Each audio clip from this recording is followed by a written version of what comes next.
So how do you go about finding the best suppliers for you? Well, the number one thing that you need to know is that suppliers really appreciate a long-term relationship.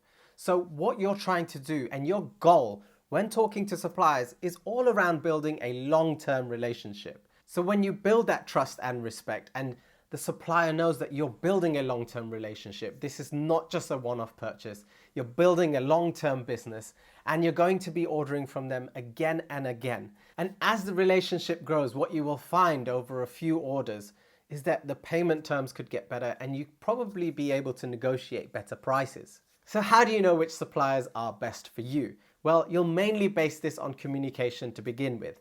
How fast are they responding to your questions? Are they actually answering your questions? Or have they asked questions back that are very relative to what you're asking?